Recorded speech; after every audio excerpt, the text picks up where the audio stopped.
So it has this bright, they can be orange, yellow, I think just orange and yellow. I'm trying to remember. They're really great. So that color like connects you to the sacral chakra, but internally calendula is very healing. It's and externally too. It's great for your skin. It's wound healing, but it can also heal us internally, which I just wanted to point out because like it will heal wounds, like if you have ulcers, if you have scars from endometriosis or any surgery that you may have. It helps to heal those wounds internally. And the reason I bring that up today, because healing the wounds within our digestive system helps our natural fire, our natural digestive juices flow easily. And when everything's flowing easily internally, we are feeling better, we're feeling brighter, our mood is better. Our digestive system is very connected to how we feel mentally and emotionally. So I think yesterday I forgot to read what Yasmin Boland has to say about Aries. I'm still reading well, actually, let me do both. Just because today is the last Aries day, let's do both the new moon and the full moon energy just to see how that energy compares. But what I was going to say is that I've been reading the new moon for the waxing crescent because we're still closer to the new moon than we are to the full moon. And this deck just only has the new moon and full moon. But I just thought that would be a good way to get all of the different aspects of the Aries energy, not just the waxing part. And another reason I bring that up is because as a massage therapist, Aries are usually really difficult to massage because they have trouble relaxing because they don't want to sit still for so long. So I usually recommend to my Aries people or to my people that just have trouble laying and sitting still for a long period of time, I tell them to work out, do some cardio before you go to get a massage, or like do all of the things that you need to get done today. Like check off your to-do list, run your errands, do all of the physical stuff that you need to do so that you're burnt out by the time you get on to the table and you're able to just sit there and enjoy it. So the flame is lit. A wonderful start beckons you and you're on the right track. Drawing this card is a superbly positive sign that there is something you want to happen in your life. Take this card as a big yes from the universe. This is time to really tune into your dreams. Determination, self-assertion, bravery, hot fire of Aries is driving you towards success. Do your best and be happy with that. Avoid being brash right now because Aries can be a little hot-headed. Aries is the god of war. And the ruling planet is Mars, so that is a very volatile kind of zodiac sign. So let's look at the full moon. Full moon, Aries. It's time to see if you've been a little bit too much. Me. There's a tug of war going on between what you want and what someone else wants. But you'll have to wait a little while to see what's going to happen next. So yeah, the Aries is all about go, go, go, and they're very encouraging, but they can also get a little upset when things aren't going their way, or if things aren't moving as quickly as they need it to. They tend to get a little bit frustrated. Being assertive is good, just don't ride roughshod over anyone. If you're in a tense situation, meditate your way to peace. Again, so doing the opposite of go, go, go, action, action, action. Sit in silence and meditate and calm that energy down a little bit. I know I'm trying to keep these videos short, but I really want to talk about, I know I went way over yesterday, so I'm just trying not to do that today. I just wanted to talk a little bit, since we are officially in the first quarter phase today. I wanted to bring your attention here to the phases of the moon in the Just a Phase Moon Planner. And the first quarter moon is half lit. And this is really, this was a really key thing for me, is recognizing that when it's lit on the right side, that is first quarter. When the right side of the moon has light on it, it's waxing and it's increasing.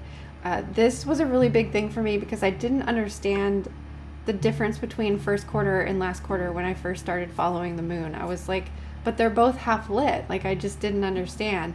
And it's when the left side is lit and the right side is dark, that's when we're waning, and that's the last quarter.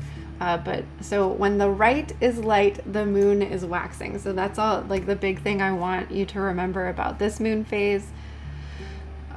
It's waxing. It means it's increasing with energy. How I remember waxing versus waning is, I think of a ball of wax and I think of like adding more wax to it, adding more light to it to make a bigger ball. That's just how I remember that. Waxing is increasing and waning is like we're chiseling away at the light. I don't know. That just works for me. So use this energy to get motivated and creative. Your plan should be in full swing and moving forward. So while we were slowly making our way through this week as the light is slowly increasing, now's when really, if you haven't taken action yet, you got to do it now. You got to do it now, and you got to do it next week. When is the full moon? Oh, well, we have a long week next week where we don't have the full moon until, what is it, on a Monday? Yeah, the Monday the 17th is the full moon in Cancer. So I really pushed on this time. Last quarter until full moon, I really pushed myself to like get things done, check things off the list, and tapping in to this Aries energy is going to be really helpful to just like get those chores done that you needed to get done over the weekend. And then where are we? Today is the 9th, right? Yeah. Today is the 9th. Yeah, so tomorrow, Monday, we're moving into Taurus energy, and obviously we'll talk more about that there, but we're getting like the light's increasing. We're getting closer and closer to the full moon, but this is like big energy time right now. Big energy time, because after the full moon, the light's going to decrease. And so we get to the peak of all this energy, and then it starts dwindling down. You're still able to use that energy between full and last quarter, but after the last quarter, that's when it's really we're starting to go dark and deep within. But we'll get there. I'm getting ahead of myself. I hope you have a wonderful, lazy Sunday. Hopefully you got all your chores done yesterday, and we'll see you tomorrow for Moon Day. And that is so now after the first quarter, we move into Gibbous Phase. So the Gibbous is when it's more than half. So tomorrow is waxing Gibbous Taurus, and I'll see you there. Thanks so much for being here. Have a good day.